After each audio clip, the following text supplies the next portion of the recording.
A king, a creator, and real-life dad to an MCU director. While these Marvel actors are no longer with us, their performances will live on. In the superhero cinematic wilderness of the 1990s, long before Tobey Maguire played Spider-Man or the launch of the Marvel Cinematic Universe, comic fans hungry for content had to make do with fare like Captain America, a low-budget adaptation released directly to home video and cable in 1992.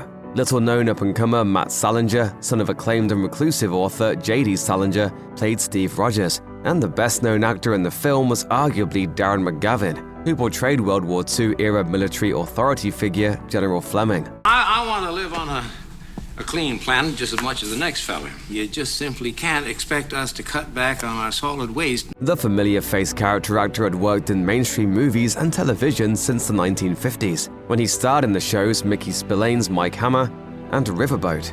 In the 70s, McGavin headlines the cult horror sci-fi series Kolchak, The Night Stalker, just a few years before he'd land his most famous role, that of Ralphie's father or the old man in A Christmas Story. He played dads often, including his role as Billy Madison's father in Billy Madison. McGavin died in 2006 at the age of 83, leaving behind many roles that were far more memorable than his part in Captain America.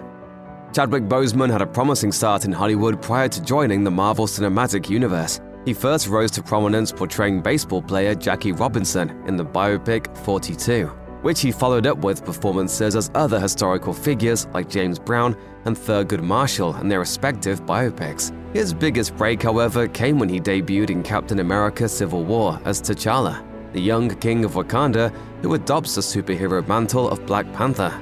My name is King T'Challa, son of King T'Chaka. I am the sovereign ruler of the nation of Wakanda. Boseman's starring role in 2018's Black Panther made him an international superstar. Sadly, his life was cut short in its prime. The actor died from colon cancer in August 2020.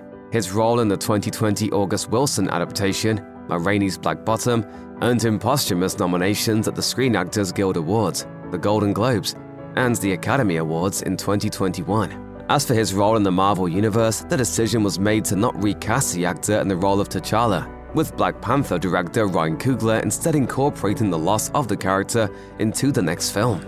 Black Panther: Wakanda Forever was released in 2022, paying tribute to Boseman's meaningful impact on the Marvel Cinematic Universe and passing on the mantle of Black Panther to his sister, Shuri, played by Letitia Wright. In my culture, death is not the end. It's more of a stepping off point.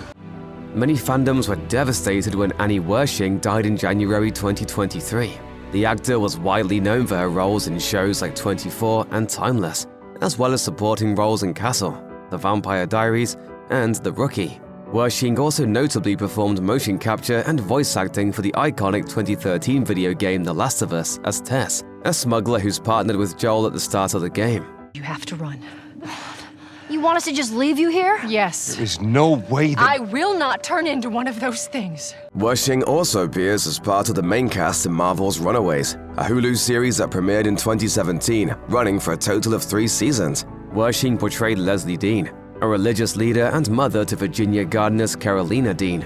More recently, in 2022, Wersching also appeared in Star Trek Picard as the Borg Queen, a role originated by Alice Krieg in Star Trek First Contact. Sadly, this wound up being Wersching's final TV role. The actor was diagnosed with cancer in 2020, but kept her illness a secret leading up to her death in 2023. Her condition had even prevented her from making a guest appearance in HBO's TV adaptation of The Last of Us, alongside other actors from the games.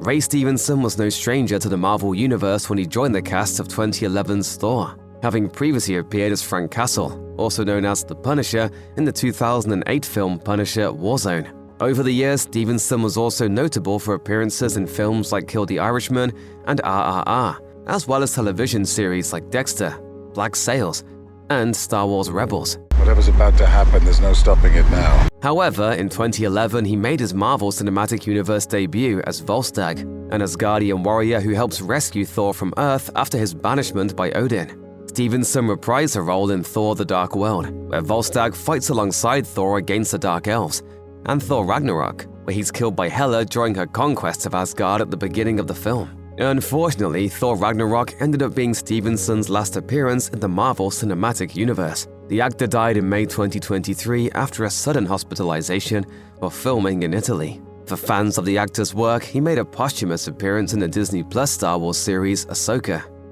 James Colby played two separate Marvel characters on the big screen.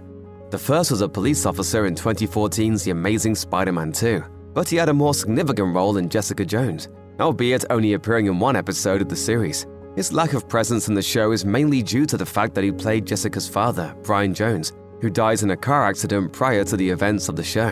Flashbacks in the first season episode depict Brian as arrogant and insecure about his own masculinity, and these qualities eventually result in the car accident that kills both him and imbues his wife and daughter with superpowers. The incident continues to haunt Jessica throughout the series, although Colby never reappears as the character. Sadly, Colby died in February 2018, with his last major screen roles being in the TV shows Empire and Chicago PD.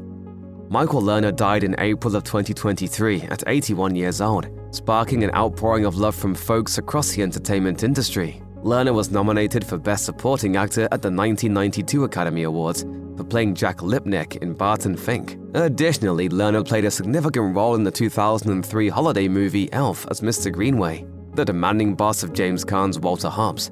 However, it was not until 2014 that he joined the Marvel Universe. In X-Men Days of Future Past, Lerner played U.S. Senator Brickman, who votes to suspend funding for Bolivar Trask's Sentinel program, which would target and destroy mutants.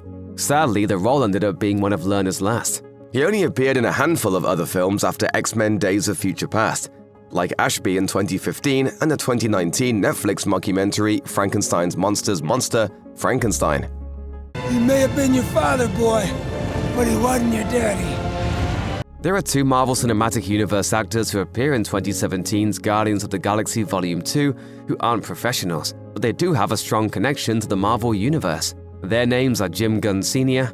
and Leota Gunn, and they're the father and mother of the film's writer and director James Gunn, as well as Kraglin actor and Rocket Raccoon stand-in Sean Gunn. In the film, the two appear as humans on Earth, credited as Weird Old Man and Weird Old Man's mistress, who watch Earth almost be swallowed by Ego the Living Planet. To make things even more of a family affair, Gunn confirmed that some of the other extras surrounding his parents in the scene include his sister-in-law, his nieces and nephews, and other members of Gunn's extended family. As he later confirmed on social media, "My family loves getting killed in my movies." Gunn's father died in 2019, making the themes of fatherhood in Guardians of the Galaxy Volume 2 hit even harder, especially considering that Gunn Sr. physically appears in the film. Gunn's father is paid tribute to in the credits of 2023's Guardians of the Galaxy Volume 3, alongside Marvel Studios crew member Chris Reynolds and special effects supervisor Chris Shaw. Marvel has always been and always will be a reflection of the world right outside our window. It's difficult to think about the Marvel brand without thinking of Stan Lee, the writer behind such classic Marvel Comics characters as Spider-Man and the Fantastic Four. Together with artists Jack Kirby and Steve Ditko, Lee is responsible for pioneering a new approach to comic book characterization, ushering in an age of relatable superheroes and real-life consequences. Most of the general public became acquainted with Lee's presence in the Marvel Universe thanks to his numerous cameos in films based on his characters over the years. When the Marvel Cinematic Universe officially began in 2008 with Iron Man, it had already become customary for Lee to cameo in the films. Lee died in 2018, 1 year after his wife Joan, who had inspired characters like Gwen Stacy and Sue Storm, died. Following his death, many tributes were made to the creator of the Marvel Universe. Lee's last two posthumous appearances in the MCU were the 2019 films Captain Marvel, where Marvel pays tribute to Lee's cameo in Kevin Smith's Mallrats, and Avengers Endgame, featuring a digitally de-aged Lee in 1970s New Jersey. His impact on these characters is still felt to this day. Can I return it if it doesn't fit? It always fits. Eventually. William Hurt had a long and illustrious career before joining the Marvel Cinematic Universe, prominently appearing in films like Broadcast News, A History of Violence, and A Kiss of the Spider-Woman. The latter film garnered him both an Oscar and a BAFTA award for Best Actor. Hurt eventually made his MCU debut in 2008's The Incredible Hulk opposite Edward Norton as Thaddeus Thunderbolt Ross, a US general who spends a film hunting down Bruce Banner after a super soldier experiment goes wrong. Yeah, super soldier. Yes.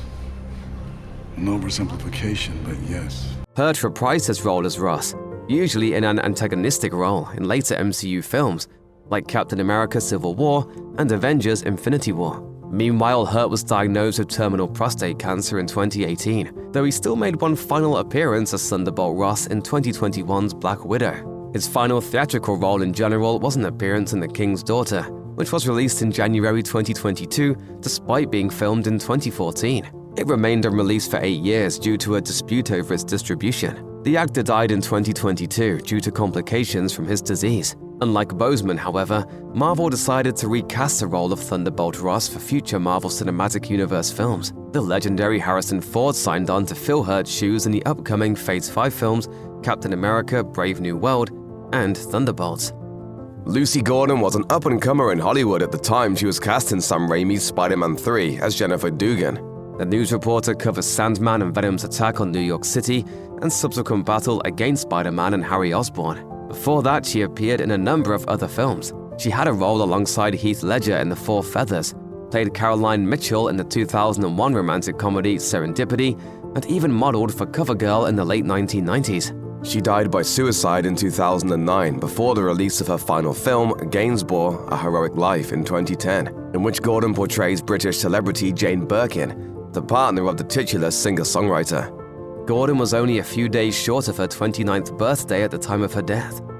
If you or someone you know is struggling or in crisis, help is available. Call or text 988 or chat 988lifeline.org.